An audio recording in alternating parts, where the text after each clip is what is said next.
page ka na mo, Dick? Meron boss, Moto Tinta. Ayan. Moto Tinta TV. Big bike ka naman, tapos mag-110cc ka, China bike pa.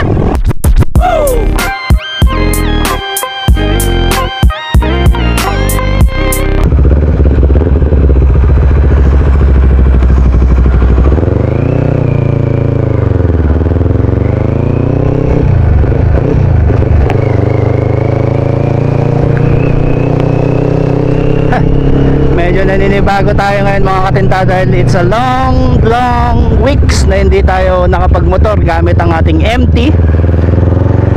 And it's a Sunday morning. Pupunta tayo ng Nueva Vizcaya at ihatid natin ang ating panganay na anak sa kanyang school dahil doon po siya nag-aaral. And every weekend umuwi po siya.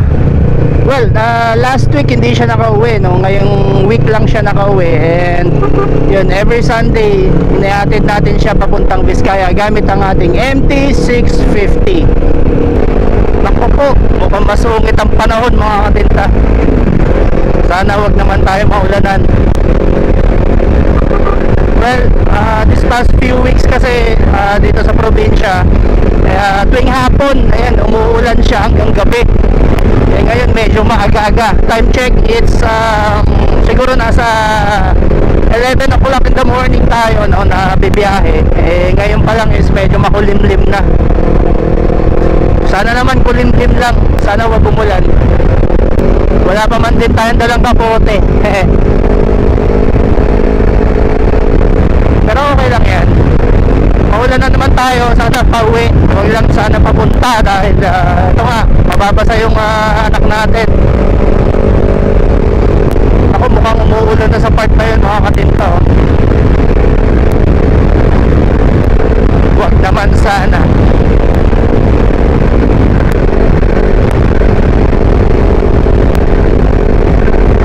And so, yun nga, kumusta ang buhay-buhay mga katinta?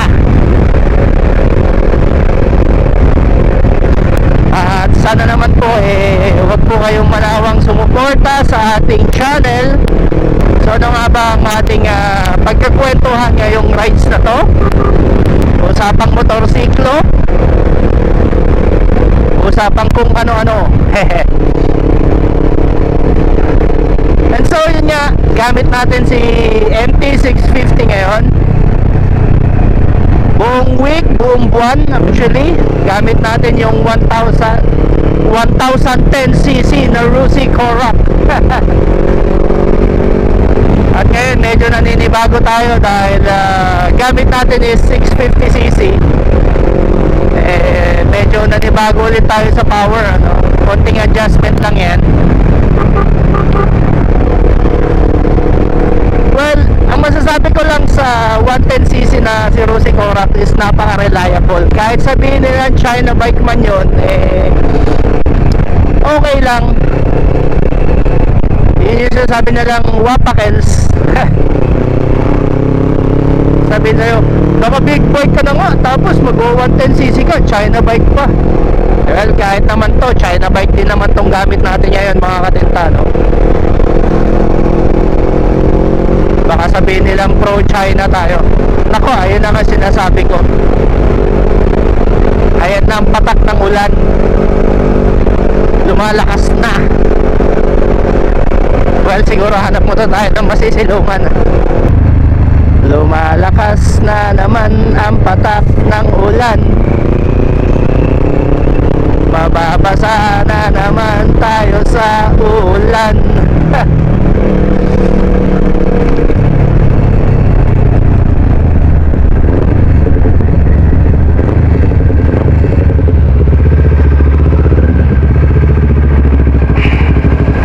Ayan, dami mga sumilong mga katinta, no, para hindi mabasa sa ulan. Siguro nag-gear up para sa kanila mga kapote, no. Pero ngayon pa lang, ayan na, palakas na yung ulan.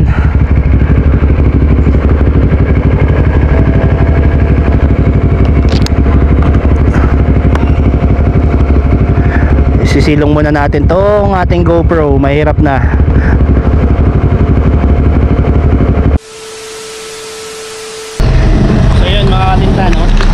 naabutan tayo ng ulan kanina.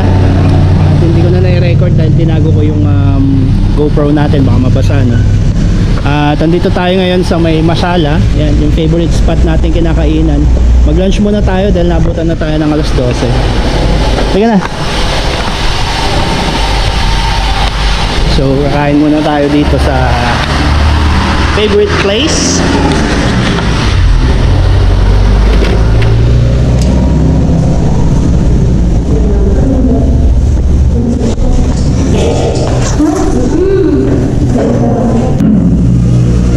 So, mag-biryani? Ha? Walang kamatayan chicken? One piece chicken? Sige. Adik isang beef kebab tapos one piece chicken. Okay.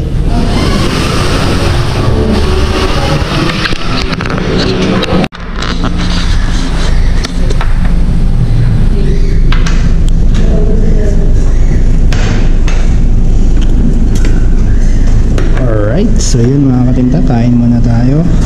So ang pagkain natin is yan, beef kebab. Yan. At yung kay anak ay one piece chicken with rice. So yun, na-vlog ko na to noong nakaraan mga katinta, no? Panoorin nyo sa ating channel, nandun po yung review ng beef kebab dahil at kaya binabalik-balikan ko tong food na to dahil napaka-authentic, legit po talaga na biryani rice yung gamit nila. At hindi lang naman ito yung mga Arabic food na meron sila, no?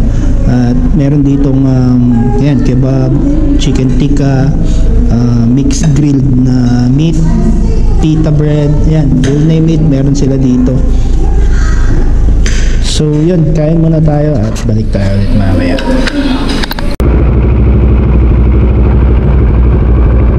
Okay, so yun, tapos na po tayong kumain and balik na tayo, papunta na tayo ng Bayombong, Nueva Vizcaya. So dito tayo sa Bagabag nag-stopover, no? Dito sa may Masala restaurant, yan, shoutout po. Napakasarap ng pagkain nila dyan, solid. At ayun na nga, natuyuan na rin tayo dahil sa may bandang Jadi kanina sa may traffic is lakas ng buhos ng ulan. Kaya hindi na ako nakapag-vlog dahil yun nga, tinanggal ko yung camera, no? Nilagay ko sa bag dahil baka mabasa. At dito sa parting Bagabag mga katintay, sa yun nga, napaka-araw na may konting maulap. Kaya yun, medyo natuyuan na tayo ng damit dahil basang-basa tayo kanina. At panigurado, trangkaso abot natin dito. Papa duty tayo ngayon. Kailangan natin maghatid ng ating anak at the same time nakapag-rides pa tayo, di ba? Papa duty na may konting rides. Alright, so yun yung advantage ng yung anak ko is nag-aaral sa medyo malayo, no? Dahil pwede mo siyang ihatid ng iyong motorsiklo at nakakapag-rides ka na din.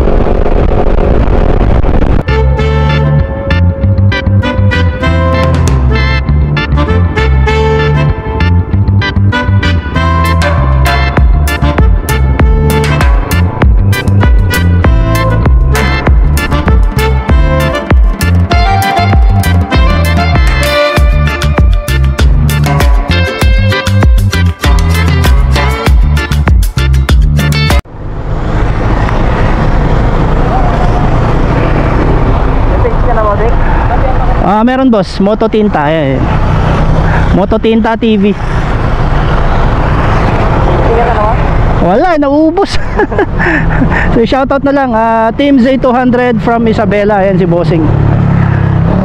Nakasabay natin sa daan, naka 200cc na Motorstar yan sir, no? Motorstar, ayan, yan, Motorstar. At yun nga, gaya ng sinabi ko, naabutan tayo ng traffic dito sa may daanan, saktong pinatigil tayo ng marshal. Another 15 minutes tayo mag-aantay for sure to, dahil tapos na yung isang daan, tapos binakbak naman yung kabila, kaya one way talaga ang daanan dito. masikip. Dapat ginawang 4 lanes na lang, no? Kasi medyo maluwang pa naman dito sa side, pero ewan natin. Hindi tayo makakalusot, kahit motor di makakalusot dito.